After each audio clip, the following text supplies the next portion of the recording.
नमस्कार। अक्सर हम सुनते हैं ये मनी बिल है, वो फाइनेंस बिल है, और सच कहूं तो कई बार लगता है सब एक जैसा ही तो है। हाँ, ये बहुत आम कंफ्यूजन है। पर यहीं छिपा है, क्या कहते हैं, भारतीय संसद की शक्तियों का एक बड़ा संतुलन, खासकर जब पैसे कौड़ी का मामला हो। बिल्कुल। फाइनेंस पर कंट्रोल मतलब पावर। तो आज हम इसी गुत्थी को सुलझाने वाले हैं और हमारी कुंजी है संविधान का अनुच्छेद 117। ये अनुच्छेद सच कहूं तो अक्सर थोड़ा नजरअंदाज हो जाता है। हाँ, अनुच्छेद 110 मनी बिल ज्यादा चर्चा में रहता है। सही। पर अनुच्छेद 117 समझना बहुत जरूरी है। ये जानने के लिए कि हमारी संसद वित्तीय मामलों को कैसे संभालती है और इसमें लोकसभा और राज्यसभा की भूमिकाएं कैसे बटी हुई हैं। हमारे पास इस विषय पर कुछ नोट्स हैं, कुछ संसदीय प्रक्रियाओं से जुड़े दस्तावेज भी हैं। तो आज की इस बातचीत का मकसद है अनुच्छेद 117 की परतों को खोलना। हाँ, ये समझना कि वित्तीय विधेयक कितने तरह के होते हैं, उन्हें पास करने की प्रक्रिया क्यों अलग-अलग है, और सबसे जरूरी, इस पूरी व्यवस्था का मतलब क्या है हमारी लोकतांत्रिक प्रणाली के लिए। और ये सिर्फ नियमों की बात नहीं है, जैसा आपने कहा, ये शक्ति संतुलन का खेल है। बिल्कुल। तो ये अनुच्छेद 117 इतना महत्वपूर्ण क्यों है? आप कह रही हैं शक्ति संतुलन, थोड़ा और बताएं इस पे।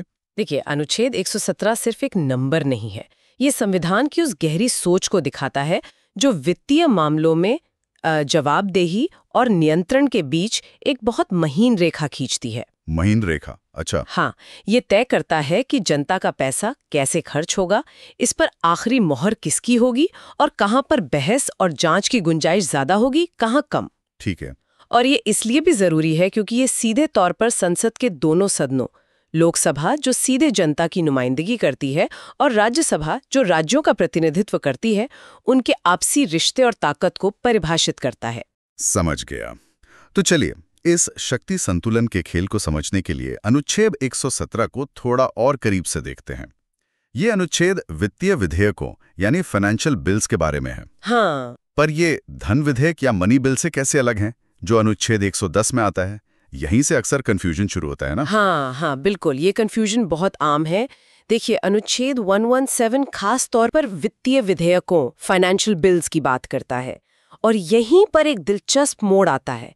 ये इन वित्तीय विधेयकों को दो मुख्य श्रेणियों में बांटता है। दो श्रेणियां? हाँ, वित्तीय विधेयक श्रेणी ए या कैटेगरी ए और वित्तीय विधेयक श्रेणी बी यानी कैटेगरी बी। और ये जो वर्गीकरण है, ये सिर्फ नाम का नहीं है, क्योंकि इन दोनों श्रेणियों के लिए संसद में प्रक्रिया बिल्कुल अलग है। अच्छा, प्रक्रिया अलग है? जी हाँ। पहले बात करते हैं श्रेणी ए या कैटेगरी ए की। ये वो वित्तीय विधेयक हैं जिनमें अनुच्छेद 110 वाले धन विधेयक के कुछ या सारे लक्षण तो होते हैं, जैसे मान लीजिए टैक्स लगाना, हटाना, बदलना, या सरकार का उधार लेना, या फिर भारत की संचित निधि से पैसा निकालना या खर्च करना। यानी मनी बिल वाले फीचर्स। हाँ, मनी बिल वाले फीचर्स। पर इनमें इनके अलावा कुछ और सामान्य कानून के प्रावधान भी हो सकते हैं। मतलब ये सिर्फ धन विधेयक नहीं होते, लेकिन इनमें धन विधेयक वाला तत्व प्रमुख होता है। एक मिनट, यहाँ थोड़ा और स्पष्ट करेंगी। अगर इनमें धन विधेयक वाले तत्व हैं, तो इन्हें सीधे धन विधेयक क्यों नहीं कहते? मतलब अनुच्छेद 117 की जरूरत ही क्यों पड़ी? बहुत अच्छा सवाल है। देखिए, जरूरत इसलिए पड़ी क्योंकि धन विधेयक यानी जो अनुच्छेद 110 में है, उसकी परिभाषा बहुत सख्त है, बहुत कड़क है। ओके। कोई विधेयक धन विधेयक तभी माना जाता है जब उसमें सिर्फ और सिर्फ अनुच्छेद 110 में गिनाए गए मामले हों और कुछ भी नहीं। जरा सा भी कुछ और जुड़ा तो वो मनी बिल नहीं रहा। अच्छा। मतलब जरा सा भी डिविएशन हुआ तो वो मनी बिल नहीं। बिल्कुल। लेकिन सोचिए, अगर किसी विधेयक में टैक्स या सरकारी खर्च जैसे प्रावधानों के साथ साथ कोई और सामान्य विधायी प्रावधान भी जुड़ा हो, तो वो तकनीकी रूप से सिर्फ धन विधेयक नहीं रह जाता। बिल्कुल। पर क्योंकि उसमें वित्तीय पहलू, खासकर सरकारी खजाने पर असर डालने वाला पहलू महत्वपूर्ण होता है, इसलिए उसे अनुच्छेद 117(1) के तहत वित्तीय विधेयक श्रेणी आय माना जाता है। समझ गया। तो ये मनी बिल प्लस जैसा कुछ है। हाँ, एक तरह से कह सकते हैं। और प्रक्रिया के लिहाज से ये बहुत अहम है। श्रेणी आय के वित्तीय विधेयक धन विधेयक की तरह ही सिर्फ लोकसभा में पेश किए जा सकते हैं, राज्यसभा में नहीं। सिर्फ लोकसभा, ओके। और इन्हें पेश करने के लिए राष्ट्रपति की पूर्व सिफारिश जरूरी होती है, बिल्कुल धन विधेयक की तरह ही। राज्यसभा इन विधेयकों पर बहस कर सकती है, संशोधन सुझा सकती है, लेकिन लोकसभा की तरह इन्हें रोक नहीं सकती या खारिज नहीं कर सकती। मतलब राज्यसभा के पास पावर लिमिटेड है यहाँ। राज्यसभा को 14 दिन के अंदर अपनी राय देनी होती है, वरना मान लिया जाता है कि पास हो गया। तो यहाँ लोकसभा का दबदबा साफ दिखता है। बिल्कुल, समझ गया। तो श्रेणी 1 वाले बिल दिखने में और प्रक्रिया में काफी हद तक धन विधेयक जैसे ही हैं, बस उनमें कुछ अतिरिक्त सामान्य प्रावधान हो सकते हैं। अब ये श्रेणी 2 या कैटेगरी बी वाले वित्तीय विधेयक कैसे अलग हैं? हाँ, अब आते हैं श्रेणी 2 कैटेगरी बी पर, जो अनुच्छेद 117(3) के तहत आते हैं। ये वो विधेयक होते हैं जिनमें धन विधेयक अनुच्छेद 110 वाले कोई प्रावधान नहीं होते। मतलब इनमें टैक्स लगाने या बदलने या सरकार के उधार लेने जैसी बातें नहीं होती। तो फिर ये वित्तीय विधेयक क्यों हैं? ये वित्तीय विधेयक इसलिए है क्योंकि इनमें ऐसे प्रावधान होते हैं जिनसे भारत की संचित निधि यानी कंसोलिडेटेड फंड ऑफ इंडिया से खर्च हो सकता है। अच्छा, खर्च वाले मामले। हाँ, उदाहरण के लिए मान लीजिए कोई नया प्राधिकरण बनाने का कानून है, उसमें टैक्स वगैरह कुछ नहीं है, पर ये लिखा है कि उस प्राधिकरण के खर्चे भारत की संचित निधि से किए जाएंगे। तो ये विधेयक धन विधेयक नहीं है, पर क्योंकि इससे सरकारी खजाने पर बोझ पड़ेगा, इसे वित्तीय विधेयक श्रेणी 2 माना जाएगा। ओके, खर्चा शामिल है इसलिए वित्तीय। बिल्कुल, और यही प्रक्रिया पूरी तरह बदल जाती है। श्रेणी 2 के वित्तीय विधेयकों को संसद के किसी भी सदन में पेश किया जा सकता है, लोकसभा या राज्यसभा। वाह, किसी भी सदन में, ये तो बड़ा फर्क है। हाँ, और इन्हें पारित होने के लिए दोनों सदनों की सहमति अनिवार्य है। यहाँ राज्यसभा इन्हें संशोधित भी कर सकती है और खारिज भी कर सकती है, ठीक वैसे ही जैसे किसी सामान्य ऑर्डिनरी बिल को। मतलब फुल पावर। हाँ, पूरी विधायी शक्ति। बस एक शर्त जरूर है, जब ये विधेयक किसी भी सदन में विचार यानी कंसिडरेशन के लिए लाया जाता है, उसे पास करने के प्रोसेस में आगे बढ़ाया जाता है, उससे पहले राष्ट्रपति की सिफारिश जरूरी होती है। पेश करने के लिए नहीं, विचार करने के लिए। हाँ, ये बारीक फर्क है। पेश करने के लिए राष्ट्रपति की सिफारिश नहीं चाहिए, पर जब सदन उस पर विचार विमर्श करके वोटिंग करने वाला हो, तब राष्ट्रपति की सिफारिश चाहिए होती है। लेकिन मुख्य बात यह है कि यहाँ राज्यसभा की शक्तियाँ लोकसभा के लगभग बराबर हैं। वाह, तो ये तो बिल्कुल अलग कहानी है। मतलब जहाँ श्रेणी 1 में लोकसभा का पल्ला भारी है, वहीं श्रेणी 2 में राज्यसभा बराबरी पर खड़ी है। ये काफी दिलचस्प है ना? लेकिन सवाल उठता है कि संविधान निर्माताओं ने, खासकर डॉक्टर बाबा साहेब अम्बेडकर ने, ये थोड़ी जटिल सी व्यवस्था क्यों बनाई? एक ही तरह का वित्तीय विधेयक क्यों नहीं रखा? इसके पीछे क्या सोच थी? कोई खास कारण? हाँ, ये सवाल सीधा संविधान सभा की बहसों और उस समय की सोच पर ले जाता है। देखिए, डॉक्टर अम्बेडकर और अन्य संविधान निर्माताओं के सामने एक बड़ा द्वंद्व था, एक चुनौती थी। कैसी चुनौती? एक तरफ वो संसदीय लोकतंत्र के स्थापित सिद्धांत को मानते थे कि भई ये वित्त पर, पैसे पर कंट्रोल सीधे जनता द्वारा चुने गए सदन का होना चाहिए, यानी लोकसभा का। ये प्रतिनिधित्व नहीं तो कर नहीं वाला जो सिद्धांत है, उसी का विस्तार था। हाँ, कि जनता के प्रतिनिधि ही तय करें। बिल्कुल, जनता के चुने हुए प्रतिनिधि ही तय करें कि जनता पर कितना टैक्स लगेगा और उनका पैसा कहाँ खर्च होगा। इसीलिए धन विधेयक और श्रेणी 1 के वित्तीय विधेयकों पर लोकसभा को निर्णायक शक्ति दी गई। ओके, ये तो समझ आता है। लेकिन दूसरी तरफ उन्हें ये भी एहसास था कि भाई सारे वित्तीय मामले सिर्फ टैक्स या खर्च तक सीमित नहीं होते। कई कानून ऐसे होते हैं जिनका अर्थव्यवस्था पर, वित्तीय संस्थानों पर या सरकारी खजाने पर दूरगामी असर पड़ता है, भले ही वो सीधे टैक्स ना लगा रहे हो। जैसे वो प्राधिकरण वाला उदाहरण। हाँ बिल्कुल, तो संविधान निर्माता चाहते थे कि ऐसे मामलों पर जल्दबाजी ना हो। उन पर दोनों सदनों में, खासकर राज्यसभा में, जहां अक्सर ज्यादा अनुभवी सदस्य होते हैं और जो राज्यों के हितों का भी प्रतिनिधित्व करती है, वहां गहन विचार विमर्श हो, जांच पड़ताल हो। एक तरह से सेकंड ओपिनियन जैसा। हाँ, कह सकते हैं। राज्यसभा एक तरह से वित्तीय मामलों में भी पुनरीक्षण सदन या रिवाइजिंग चेंबर की भूमिका निभा सके, बशर्ते वो मामला सीधे तौर पर धन विधेयक की परिभाषा में न आता हो। तो ये एक तरह का संतुलन साधने की कोशिश थी। मतलब जनता की इच्छा लोकसभा के जरिए और गहन समीक्षा राज्यसभा के जरिए। हाँ, बिल्कुल सही समझे आप। अनुच्छेद 117 इसी संतुलन का प्रतीक है। ये व्यवस्था सुनिश्चित करती है कि कोर वित्तीय मामलों, टैक्स, खर्च उधार, इन पर लोकसभा की सर्वोच्चता बनी रहे ताकि सरकार प्रभावी ढंग से काम कर सके और अपनी वित्तीय नीतियों को लागू कर सके। ठीक है। लेकिन साथ ही अन्य महत्वपूर्ण वित्तीय प्रावधानों वाले विधेयकों यानी श्रेणी 2 पर राज्यसभा को पूरी विधायी शक्ति देकर ये सुनिश्चित किया गया कि उन पर व्यापक बहस हो और किसी भी संभावित कमी या जल्दबाजी को रोका जा सके। ये आप कह सकती हैं वित्तीय जवाबदेही और संसदीय जांच पड़ताल के बीच एक नाजुक संतुलन है। ये सैद्धांतिक रूप से तो बहुत स्पष्ट लगता है, बहुत बढ़िया लगता है, पर क्या व्यवहार में भी ये संतुलन हमेशा बना रहता है? आज ये अनुच्छेद 117 कैसे काम कर रहा है? क्या इसके कुछ हालिया उदाहरण हैं जिनसे ये प्रक्रिया और इसके नफा नुकसान समझ में आए? निश्चित रूप से ये अनुच्छेद लगातार चर्चा में रहता है क्योंकि फाइनेंस के मामले हमेशा अहम होते हैं। श्रेणी आई के वित्तीय विधेयकों के सबसे बड़े उदाहरण तो हर साल पेश होने वाले वित्त विधेयक यानी फाइनेंस बिल है, जो बजट के साथ आते हैं। हाँ, जो बजट का हिस्सा होते हैं और जिनमें टैक्स संबंधित प्रस्ताव होते हैं। इन्हें हमेशा लोकसभा में ही पेश किया जाता है, राष्ट्रपति की सिफारिश के बाद। फिर जैसे वस्तु एवं सेवा कर जीएसटी से जुड़े कई विधेयक थे, वो भी इसी श्रेणी में रखे गए थे, जैसे केंद्रीय जीएसटी विधेयक 2017। ओके। और श्रेणी 2 के उदाहरण? श्रेणी 2 के उदाहरण भी कम नहीं है। जैसे अगर बैंकिंग रेगुलेशन एक्ट में कोई ऐसा संशोधन हो जिससे आरबीआई को नई शक्तियां मिलें और उसके संचालन पर कुछ खर्च बढ़े, तो वो श्रेणी 2 में आ सकता है।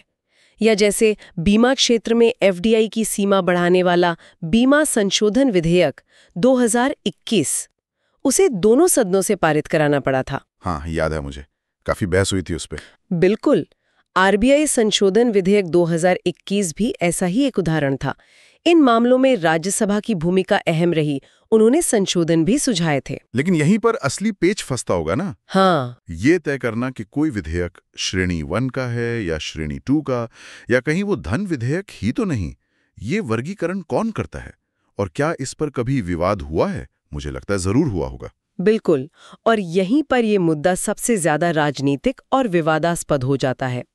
देखिए, किसी विधेयक को धन विधेयक अनुच्छेद 110 प्रमाणित करने का अधिकार लोकसभा के स्पीकर को है। स्पीकर का फैसला फाइनल? हाँ, संविधान कहता है स्पीकर का निर्णय अंतिम होगा। अगर स्पीकर ने किसी बिल को मनी बिल कह दिया तो राज्यसभा उसे 14 दिन से ज्यादा रोक नहीं सकती और ना ही खारिज कर सकती है। अब सोचिए, हाँ, अगर सरकार कोई ऐसा बिल पास कराना चाहे जिस पर उसे राज्यसभा में विरोध की आशंका हो, जहां शायद उनके पास बहुमत ना हो, हाँ, तो क्या वो उसे मनी बिल की तरह पेश करने की कोशिश कर सकती है, भले ही उसमें मनी बिल के अलावा भी कई और प्रावधान हो? ओह, मतलब राज्यसभा को बाईपास करने के लिए यही आशंका थी और इसी ने आधार विधेयक 2016 के मामले में बड़ा विवाद खड़ा किया था। सरकार ने इसे धन विधेयक के रूप में पेश किया। हाँ, वो तो बहुत बड़ा मुद्दा बना था। बिल्कुल। आलोचकों का कहना था कि भाई, आधार का मुख्य उद्देश्य तो पहचान स्थापित करना है, सब्सिडी वगैरह को लक्षित करना है। इसमें प्राइवेसी जैसे गंभीर मुद्दे जुड़े हैं। इसे सिर्फ सरकारी खर्च या टैक्स से जोड़कर मनी बिल कहना सही नहीं है। उनका तर्क क्या था? ये क्या होना चाहिए था? उनका तर्क था कि ये असल में एक सामान्य विधेयक होना चाहिए था, या ज्यादा से ज्यादा श्रेणी 2 का वित्तीय विधेयक जिस पर राज्यसभा को पूरी बहस और संशोधन का अधिकार होता। आरोप ये लगा कि सरकार ने राज्यसभा की जांच से बचने के लिए इसे जानबूझकर मनी बिल के तौर पर वर्गीकृत किया। ये तो गंभीर आरोप है। इस पर न्यायपालिका का क्या रुख रहा? क्या सुप्रीम कोर्ट ने इस पर कुछ कहा? हाँ, ये मामला सुप्रीम कोर्ट तक गया। कोर्ट ने अपने फैसले 2018 में एक बहुत महत्वपूर्ण संतुलन बनाने की कोशिश की। एक तरफ कोर्ट ने दोहराया कि हाँ, संविधान के अनुच्छेद 110(3) के तहत लोकसभा स्पीकर का निर्णय कि कोई विधेयक धन विधेयक है या नहीं अंतिम माना जाएगा और इसे आम तौर पर अदालती समीक्षा से बाहर रखा गया है। ये संसदीय विशेषाधिकार का हिस्सा है। तो मतलब स्पीकर सही थे? नहीं, पूरी तरह नहीं। कोर्ट ने साथ ही ये भी जोड़ा कि ये विशेषाधिकार असीमित नहीं है। स्पीकर का निर्णय पूरी तरह से मनमाना, मतलब आर्बिट्रेरी या तर्कहीन, इरैशनल या संविधान के साथ धोखाधड़ी, फ्रॉड ऑन द कॉन्स्टिट्यूशन नहीं होना चाहिए। अच्छा, यानी कुछ चेक है? हाँ, अगर ऐसा पाया जाता है तो अदालत सीमित आधार पर न्यायिक समीक्षा कर सकती है। अदालत मामले में बहुमत ने स्पीकर के निर्णय को बरकरार रखा, हालांकि जस्टिस चंद्रचूड़, जो अब सीजीआई है, ने असहमति जताई थी। तो फाइनल वर्डिक्ट क्या रहा? उस समय तो बिल वैध माना गया, लेकिन कहानी यही खत्म नहीं हुई। बाद में 2019 में एक अन्य मामले में, रॉजर मैथ्यू बनाम साउथ इंडियन बैंक वाले केस में, सुप्रीम कोर्ट की एक बड़ी बेंच ने आधार मामले में धन विधेयक पर दिए गए फैसले की सटीकता पर ही संदेह जताया और कहा कि इस मुद्दे को और बड़ी 7 जजों की बेंच को भेजा जाना चाहिए। ओह, तो ये बहस अभी भी जारी है? हाँ, तकनीकी रूप से सवाल अभी भी पूरी तरह से सेटल नहीं हुआ है। तो मतलब स्पीकर का फैसला अंतिम तो है, पर पूरी तरह निरंकुश नहीं। उसे तर्क संगत होना होगा, पर यह तर्क संगतता ये अपने आप में थोड़ी अस्पष्ट नहीं लगती? कौन तय करेगा कि फैसला तर्क संगत था या नहीं, खासकर जब मामला राजनीतिक रूप से इतना संवेदनशील हो? ये बिल्कुल सही नुक्ता उठाया आपने। तर्कसंगतता की कसौटी न्यायिक समीक्षा का आधार तो देती है, लेकिन इसकी व्याख्या हमेशा आसान नहीं होती। व्यवहार में जब तक स्पीकर का निर्णय बहुत ही ज्यादा ब्लेटेंटली गलत ना लगे, अदालतें आमतौर पर हस्तक्षेप करने से बचती हैं। तो फिर होता क्या है? इससे होता ये है कि वर्गीकरण का मुद्दा अक्सर राजनीतिक खींचतान का विषय बन जाता है। सरकार पर आरोप लगता है कि वो राज्यसभा से बचने के लिए बिल को मनी बिल बता रही है और विपक्ष इस पर हंगामा करता है। ये जो अनुच्छेद 117 के पीछे की मूल भावना थी, संतुलन साधने की, उस पर कहीं ना कहीं सवाल खड़े हो जाते हैं।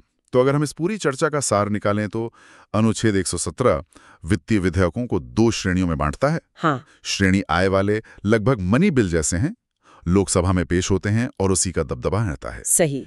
श्रेणी आय वाले अन्य वित्तीय मामलों से जुड़े हैं, किसी भी सदन में पेश हो सकते हैं और दोनों की सहमति जरूरी है।